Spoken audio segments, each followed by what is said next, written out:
Assalamu alaikum students. I hope you all are doing good and you all are fine. Alhamdulillah. This is your science lecture and I'm your science teacher Miss Kamal.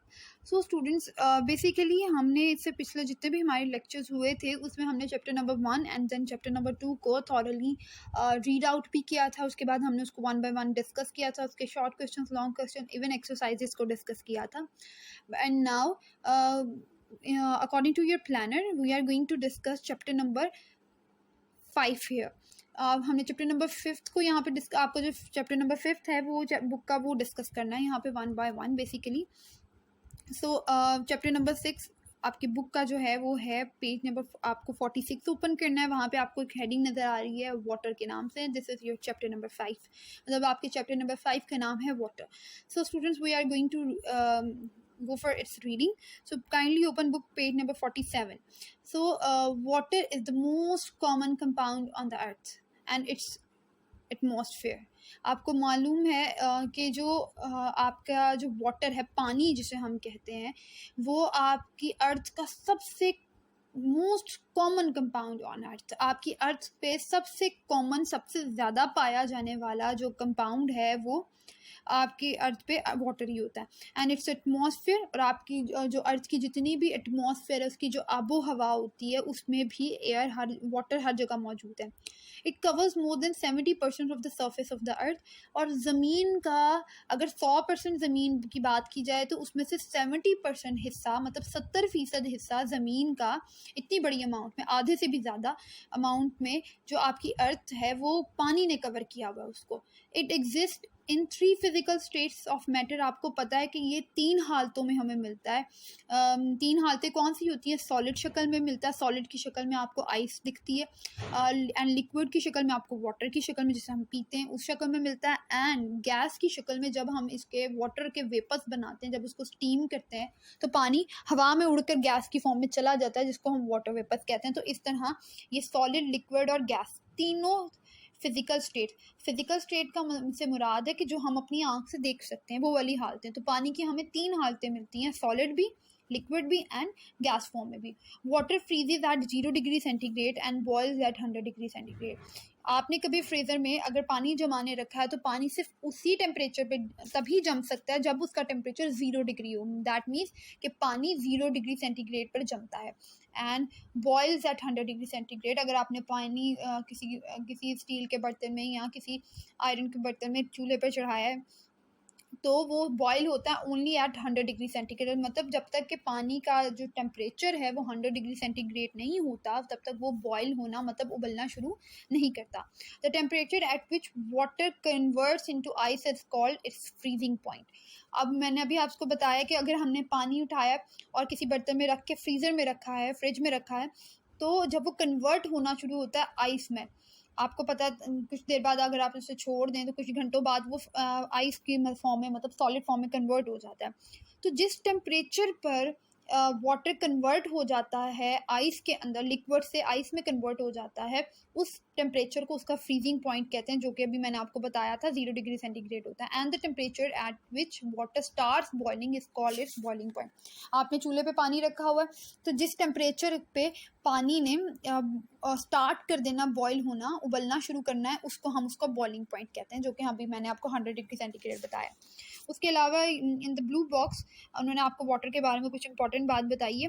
Water जिसको हम अगर compound की form में लिखें, आसानी की form में, मतलब बहुत आसान फॉर्म में लिखने की कोशिश करें तो हम लिखते हैं H कैपिटल, साथ नीचे बहुत छोटा सा करके 2 एंड साथ कैपिटल में O, H2O. आप सबको पता है कि ये वाटर का फॉर्मूला है. We know that everything is made of atoms. हमको पता है कि हर चीज़ दुनिया में एटम से मिलकर बनी, और एटम इतना छोटा होता है कि हमें अपनी आंख से देख के नज़र भी नहीं आता. Atom join together to form molecules. हमें पता है यही एटम, छोटे छोटे एटम्स जब अपने एक दूसरे के साथ ज्वाइन करते हैं, इकट्ठे मिल जाते हैं, तो ये बना देते हैं मॉलिक्यूल्स. मॉलिक्यूल्स एटम से थोड़े बड़े होते हैं. अब वाटर मॉलिक्यूल हैज़ 3 एटम्स. और उसी तरह जब वाटर के मॉलिक्यूल की बात करते हैं तो उसके अंदर कितने एटम्स आते हैं? उसके अंदर आते हैं 3 एटम्स. जैसे कि आपको यहाँ पे H2O में भी लिखा नज़र आ रहा है कि H के साथ 2 लिखा है. इसका मतलब है कि वहाँ पे H 2 हैं, एक नहीं है, 2 हैं. जबकि O के साथ कुछ नहीं लिखा, इसका मतलब है कि O सिर्फ वहाँ पे एक है.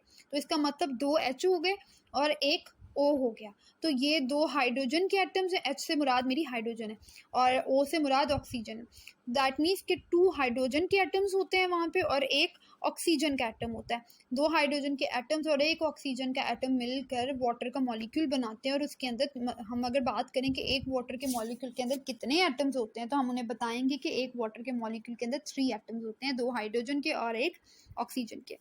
A single drop of water contains billions of water molecule, और एक वाटर का मॉलिक्यूल इतना छोटा है कि हम उसको इस तरह डिस्कवर करना बहुत मुश्किल है, देखना या परखना मुश्किल है।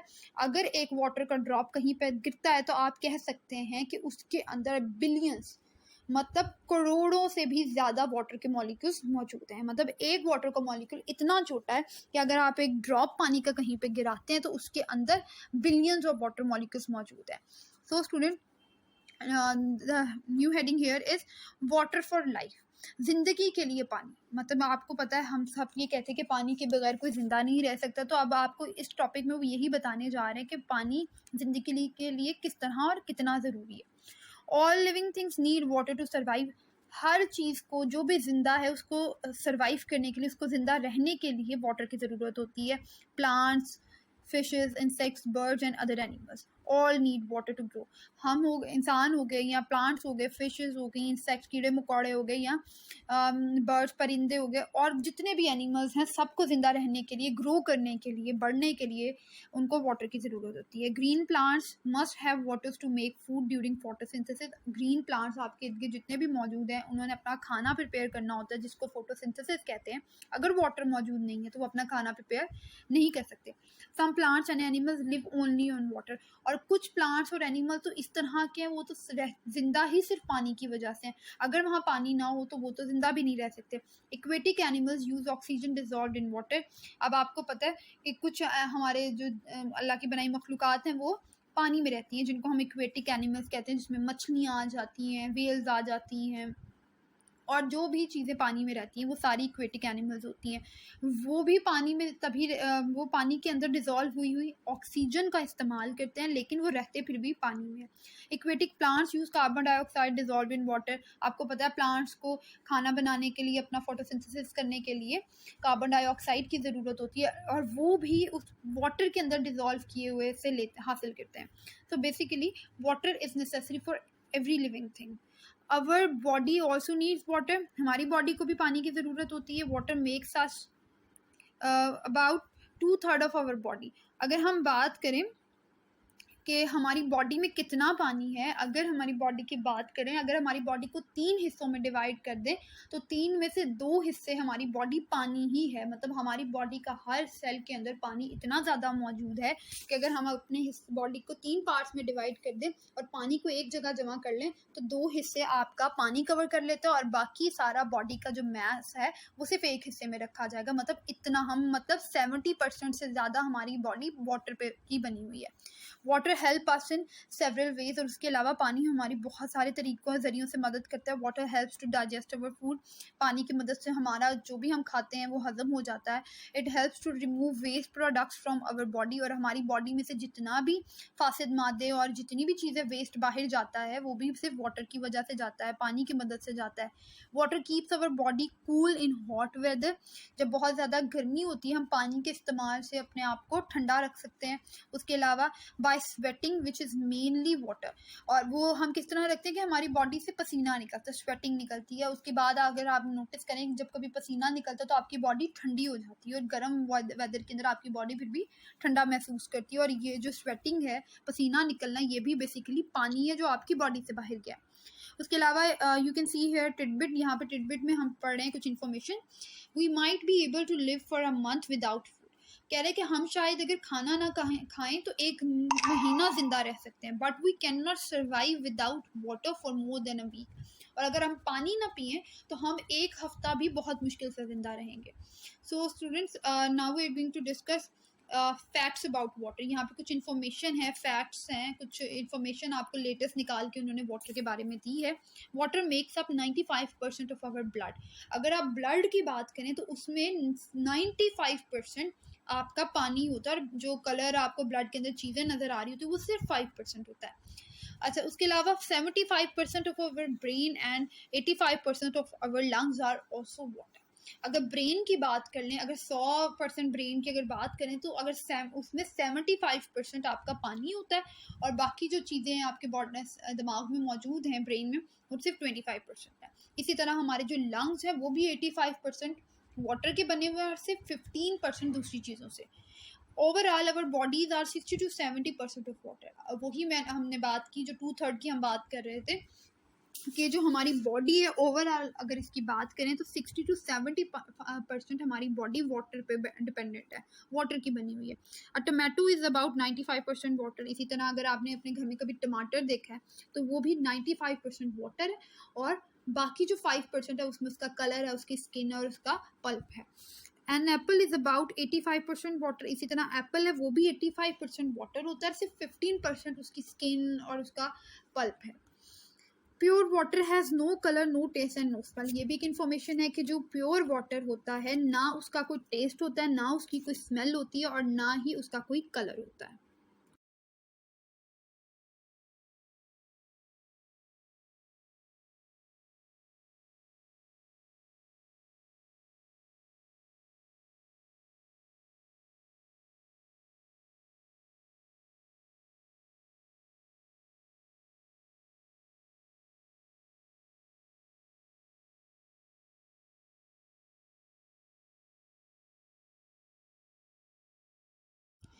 Now students kindly open page number 48 of your book.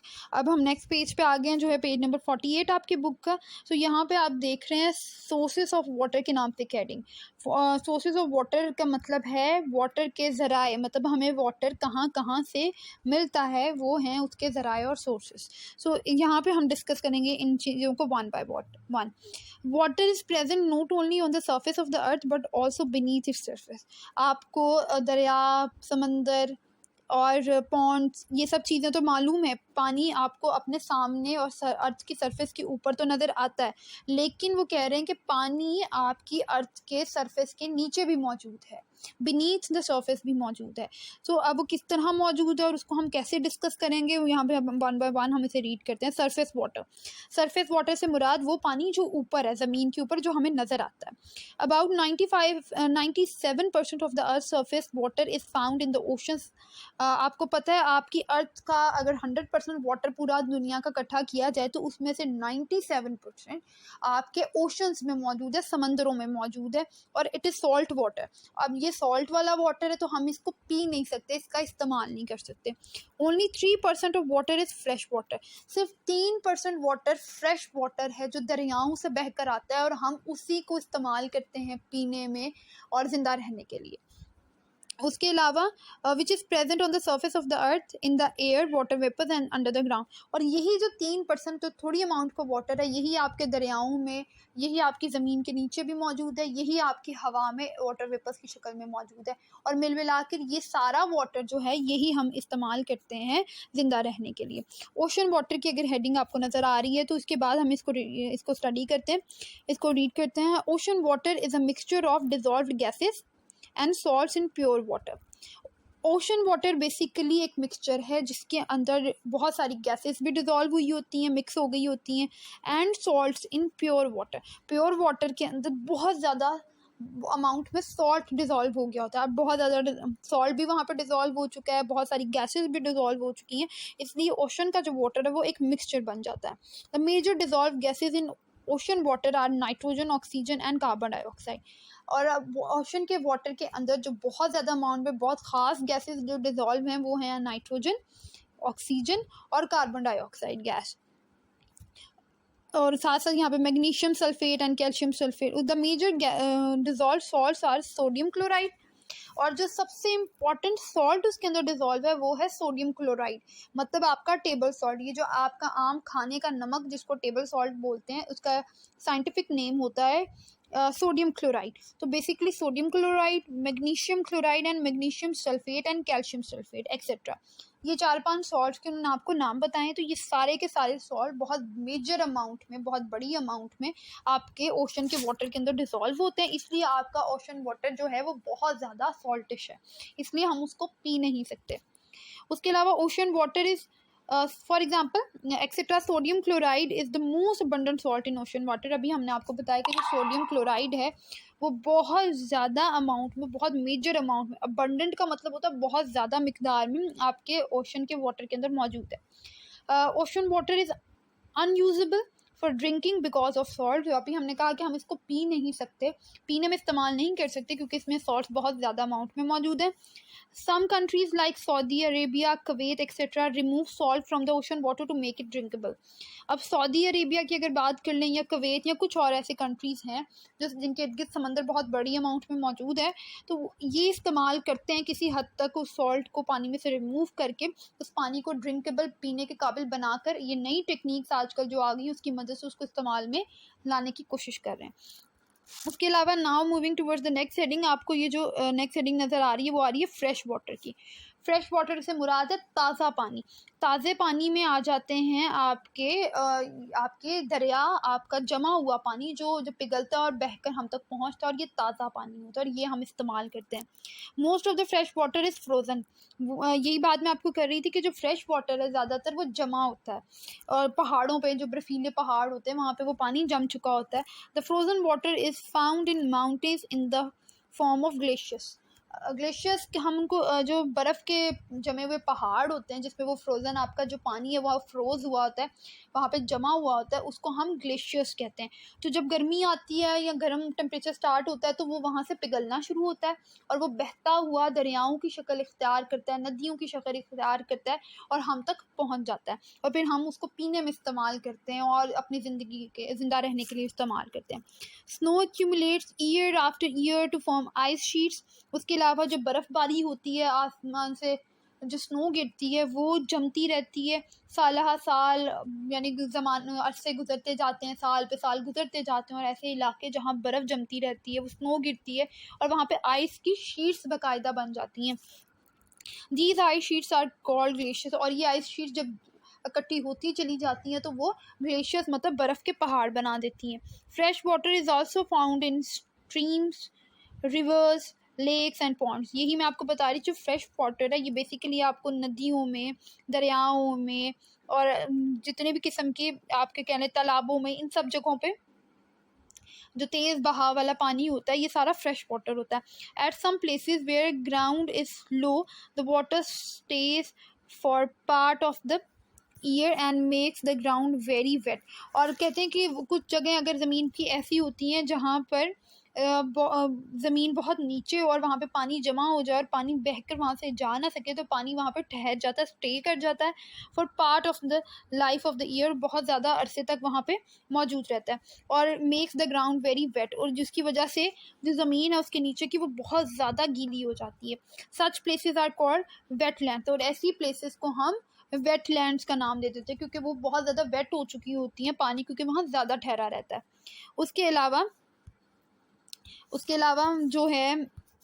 अलावा यहाँ पे आपको यहाँ पे नज़र आ रहा है, इन्होंने 3-4 जगहों के नाम बताए हैं, जैसे कि पुगरी, कुर एंड खारकी।